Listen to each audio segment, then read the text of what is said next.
I relocated my boyfriend for a better life. His betrayal sent him back to square one. Welcome, this is Voice of Deborah and I share true life stories.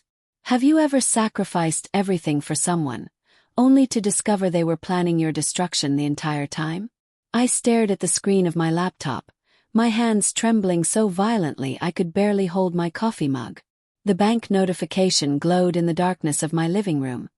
Account balance: $247.18. 3 days ago, that number had been $87,000. 3 days ago, I had a man sleeping in my bed who called me his queen, his savior, his future wife. 3 days ago, I didn't know that love could be a weapon. My name is Jasmine, and I'm a 34-year-old software project manager living in Seattle. Or at least, I was living comfortably until I made the decision that would nearly cost me everything. This is the story of how I relocated my boyfriend from his struggling life in Detroit to give him a fresh start, and how that act of love became the biggest mistake of my life. But before I tell you what he did, you need to understand how perfectly he played me from the very beginning. It started 18 months ago on a professional networking app. His profile picture showed a handsome man with kind eyes and a genuine smile, not the overly filtered photos most men used. Terrence was his name. His bio mentioned he was a freelance graphic designer struggling to find consistent work in Detroit's competitive market. We connected over a shared love of old jazz music and classic films. Our conversations felt different from the start. He didn't immediately ask for my number or push to meet. Instead, we talked for weeks about our dreams, our families, our fears.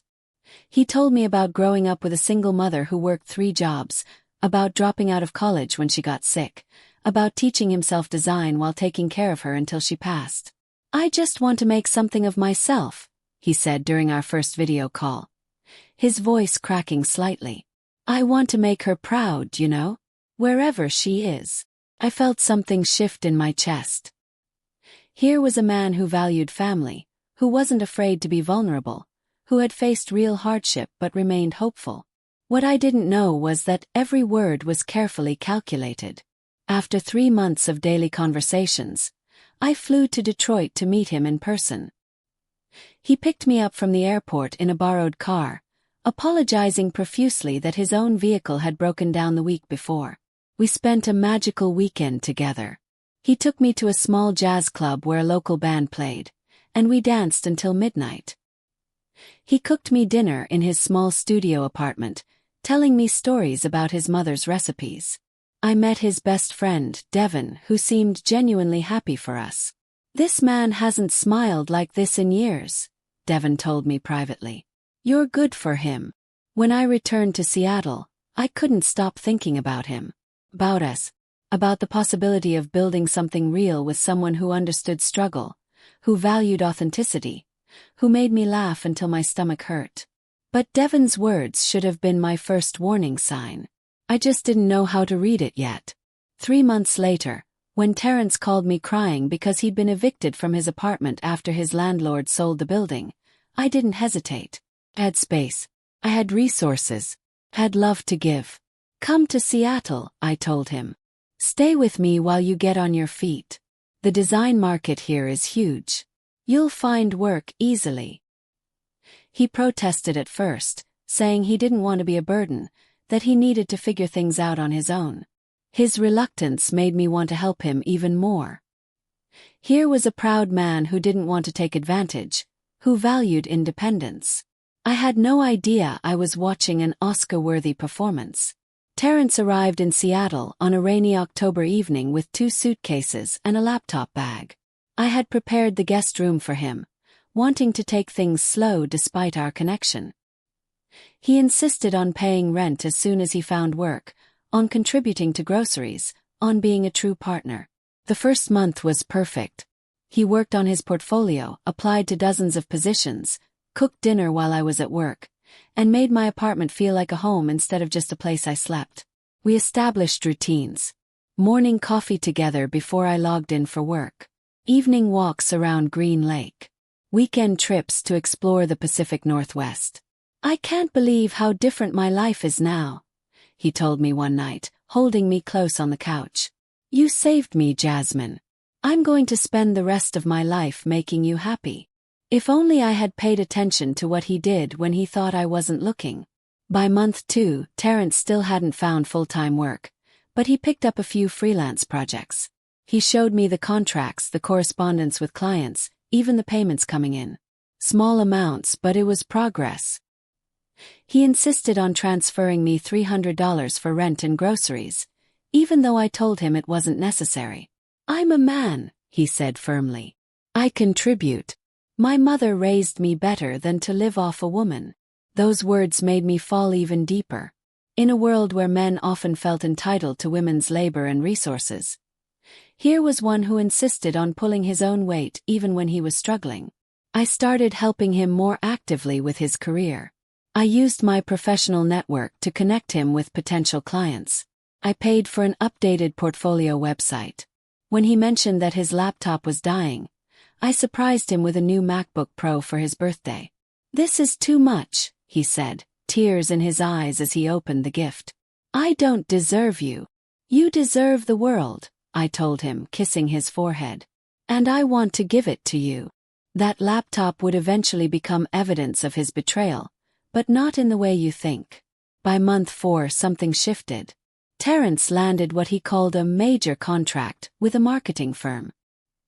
He was ecstatic, taking me out to dinner at a restaurant we couldn't normally afford to celebrate. He picked up the entire check, showing me that his hard work was finally paying off. He moved out of the guest room and into mine that night. I want to build a life with you, he whispered in the darkness. A real life. Marriage, maybe kids someday. The whole thing. I felt complete in a way I never had before. Here was a man who had faced adversity, accepted help without shame, and was now thriving. We were a team. Partners in every sense of the word. But partners don't steal. And they certainly don't plan their escape while whispering about marriage. Month 6 brought a new development. Terrence said his contract was going so well that the marketing firm wanted to bring him on full-time. But there was a catch. They needed him to invest in some professional equipment and software licenses up front, which they would reimburse after his first month. It's about $8,000 total, he explained, showing me an official-looking email on his phone. I have about half saved from my freelance work, but I'm short. I hate to ask, but could you loan me the other $4,000? I'll pay you back with my first paycheck, plus interest. I didn't even hesitate. This was an investment in our future, in the life we were building together. I transferred the money that afternoon. What I didn't know was that email was fake. The marketing firm didn't exist. And that $4,000 was just the beginning. The pattern continued over the next 6 months. Each request seemed legitimate, backed by documentation and reasonable explanations. Another $3,000 for a professional certification course that would increase his salary. $5,000 to help his cousin in Detroit who was facing eviction, because family helped family. $2,000 for a used car so he could take on clients outside the city and I wouldn't have to share mine. Each time Terrence showed me proof. Course enrollment confirmations. Text messages from his desperate cousin. Pictures of the car. He kept meticulous records of what he owed me, promising to pay everything back once he was truly stable. I know I keep asking, he said one night, holding my hands in his. And I know it's not fair to you.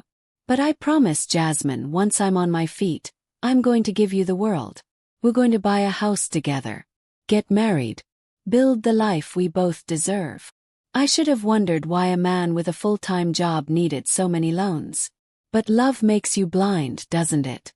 By month 12, I had loaned Terrence nearly $30,000. My savings account, once robust, was looking thin. But I told myself it was temporary. He was working hard, building his career, and soon we'd be saving together for our future. Then came the night that started to crack the foundation of my trust.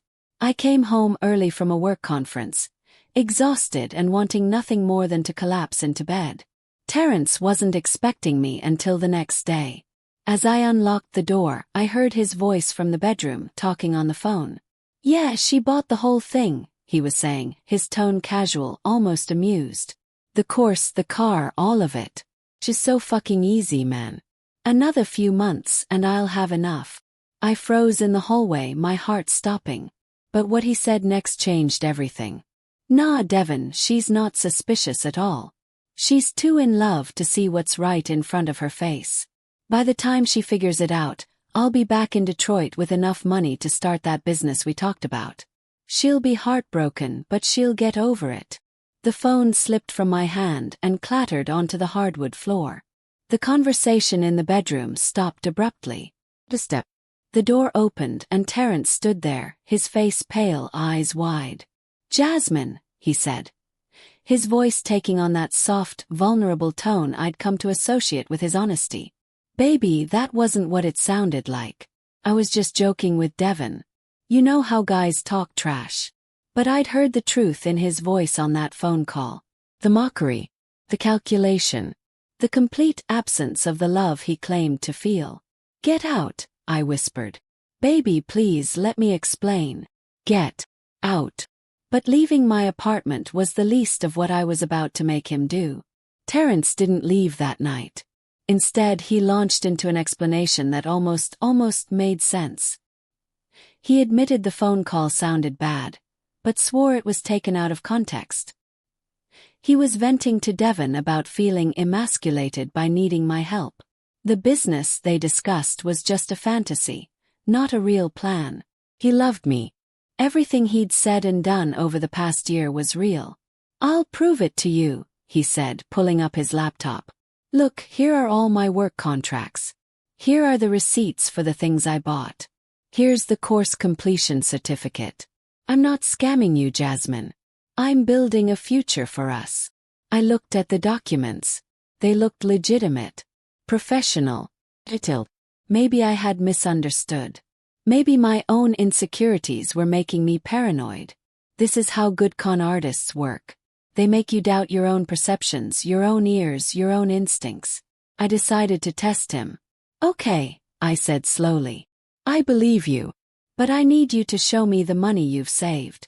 You said you've been putting aside money to pay me back. I want to see it." Something flickered across his face. Just for a moment.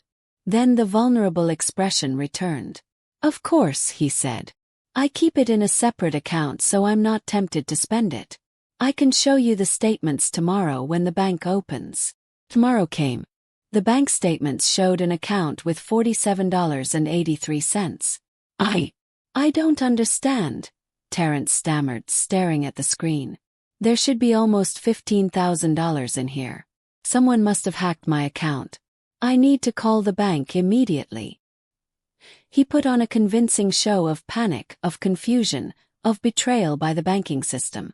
But I saw through it now. The performances I'd once found endearing were revealed as manipulation. Every vulnerable moment had been calculated. Every tear had been theatrical. But I still didn't know the full extent of his betrayal. That revelation was still coming. I told Terrence I needed space to think.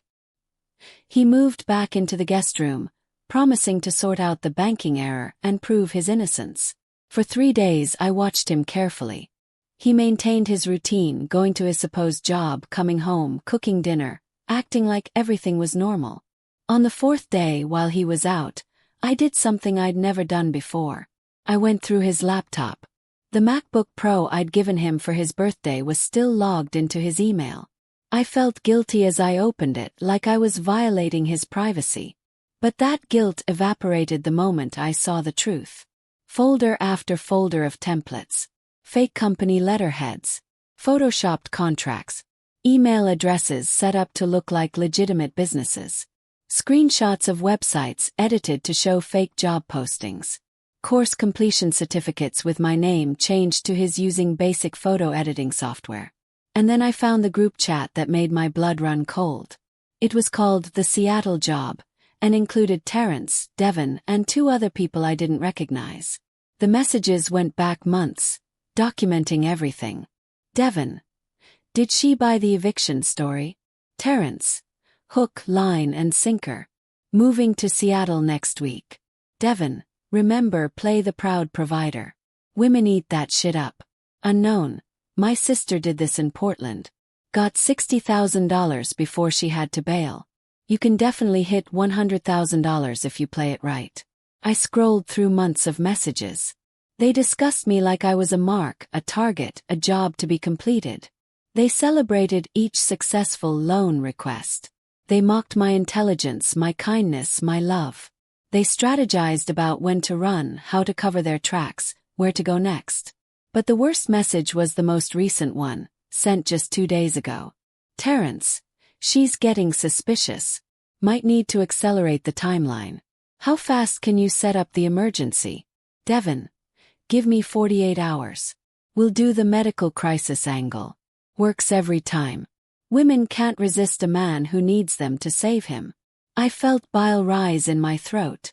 They were planning one more con. One final, devastating blow designed to drain whatever remained in my accounts. But they had made one critical mistake. They underestimated who they were dealing with. You see, I wasn't just a software project manager. I was a cybersecurity specialist who had spent the last decade working with law enforcement to track digital fraud. I knew how to document evidence. I knew how to trace financial transactions. And I knew exactly what legal recourse I had. I spent the next 6 hours meticulously copying every file, every message, every fraudulent document from Terrence's laptop. I traced the payment trail, discovering that the money I'd sent had been immediately transferred to multiple accounts, then withdrawn as cash or moved overseas. I found 5 other women in different cities who had restraining orders or active fraud cases against Terrence. One had lost $150,000. Another had been left bankrupt. This wasn't a crime of opportunity. This was a career criminal operation.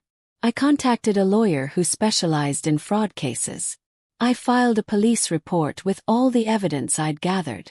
I froze my remaining accounts and set up alerts for any suspicious activity. And then I did something that would ensure Terrence couldn't run. I called Devin. "Hey," I said, using my sweetest voice. "This is Jasmine, Terrence's girlfriend.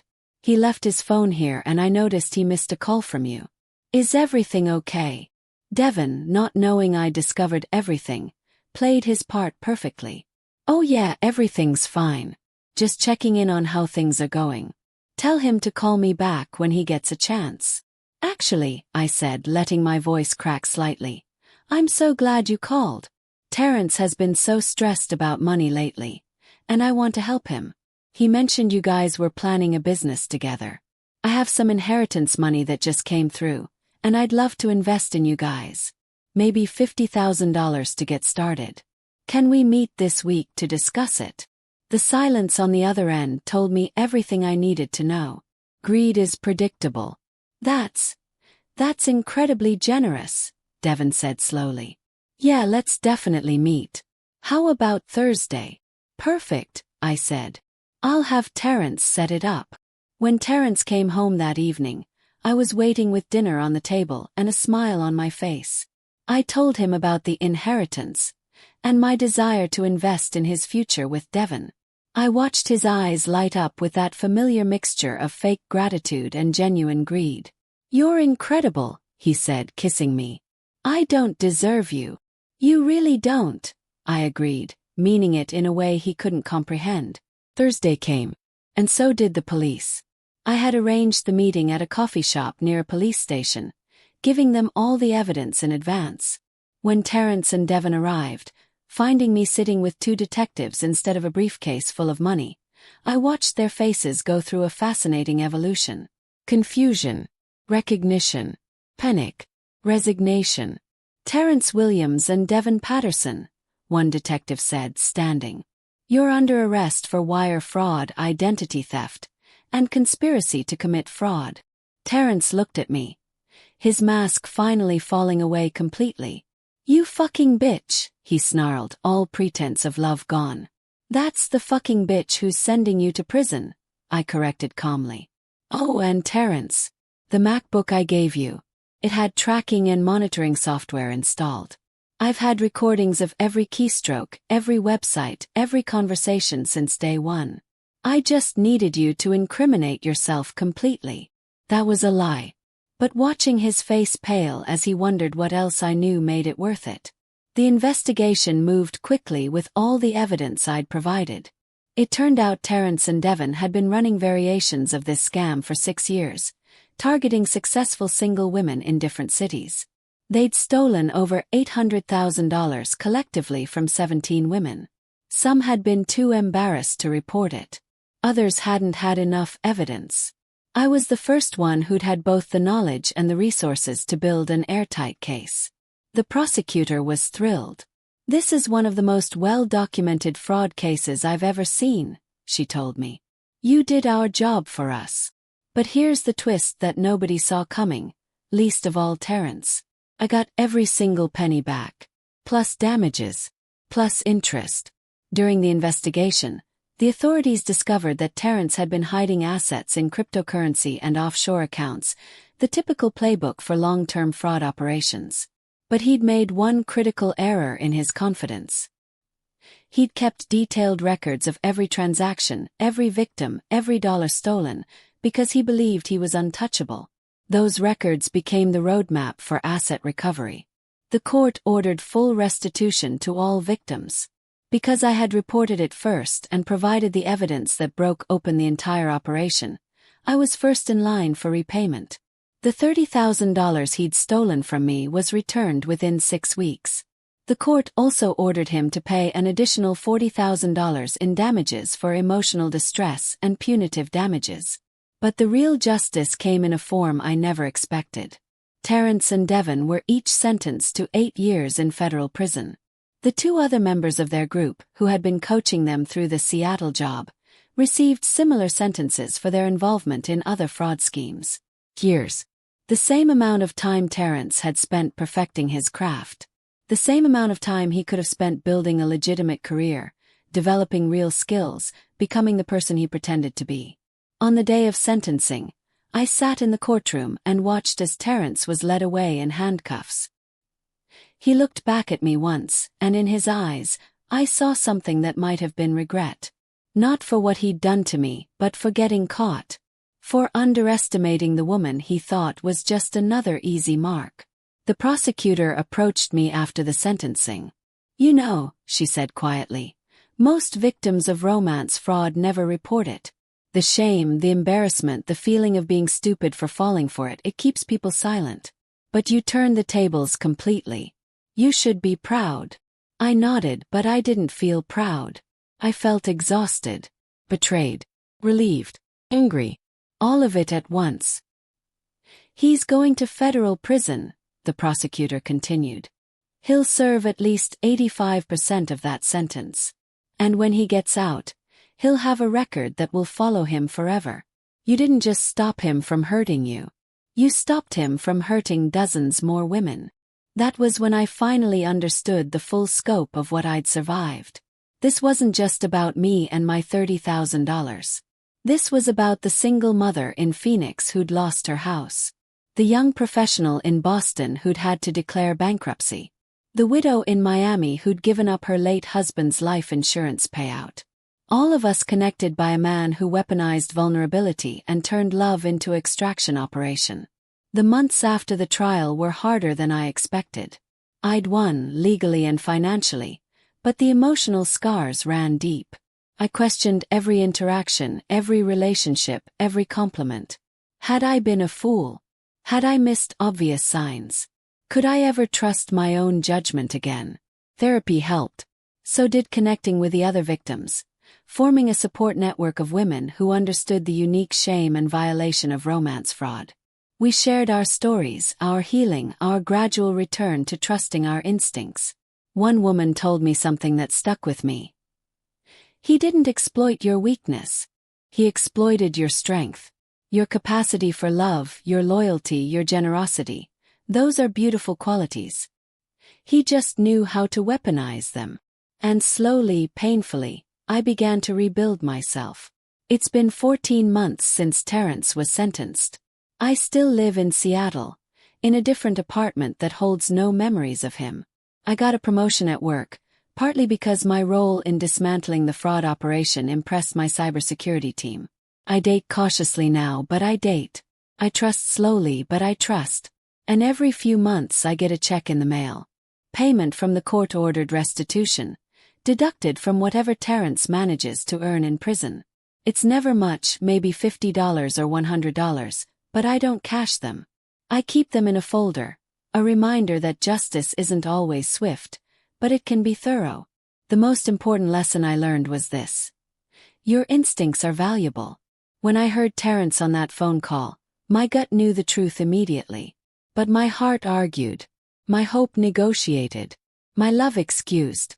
If I'd listened to that first moment of clarity, I could have saved myself months of additional lies. But I also learned that being scammed doesn't make you stupid. Makes you human. Con artists are professionals. They study psychology, exploit empathy, and perfect their craft over years. Falling for a well-executed con isn't a character flaw. It's evidence that you possess qualities worth exploiting: trust, love, generosity. The real question is what you do when you realize the truth. And here's what I want you to take away from my story. If something feels wrong, investigate. If someone's story has inconsistencies, don't ignore them. If someone needs constant financial help despite supposedly working, question it. If someone isolates you from friends and family who express concerns, listen to those concerns. If someone love bombs you with intense affection and future promises early in a relationship, slow down. Romance fraud is an epidemic. It costs victims billions of dollars annually, and those are just the cases that get reported. Most victims never come forward because the shame is overwhelming. But that shame belongs to the perpetrator, not the victim. If this story resonates with you, if you've experienced something similar, if you're currently in a situation that's raising red flags, please talk to someone. A therapist, a lawyer, a trusted friend. Document everything. Trust your instincts. And remember that love should never cost you your security, your peace, or your sense of self. As for Terrence, he still sends letters sometimes. They arrive every few months, always following the same pattern. Apologies that feel hollow. Explanations that blame his upbringing, his circumstances, everything but his own choices. And always a request. For money for the commissary. For help with a legal fee. For one more chance to explain himself. I never respond. But I keep every letter, dated and filed. Additional evidence if he ever violates the restraining order after his release. Because here's the final truth about people like Terrence. They don't change. They adapt. They learn from their mistakes and come back with better lies, smoother performances, more convincing stories. The best protection isn't forgiveness or second chances. It's boundaries, documentation, and the willingness to walk away from anyone who violates your trust. I relocated my boyfriend for a better life. His betrayal sent him back to square one. But my story didn't end in that courtroom or with those restitution checks. It continues every day that I choose to trust myself, to believe in my worth, to know that being deceived by a professional doesn't make me foolish. It makes me someone who is brave enough to love. And that's something worth keeping. If this story helped you, taught you something, or made you think differently about trust and intuition, please consider subscribing. Share this with someone who might need to hear it. Because the more we talk about these experiences, the less power scammers have over us. The more we share our stories, the more we protect each other. Thank you for listening to my story. Trust yourself. Protect yourself. And never let someone else's betrayal make you afraid of your own capacity for love. Because in the end, the person I relocated wasn't just Terrence. It was myself. From victim to survivor to victor.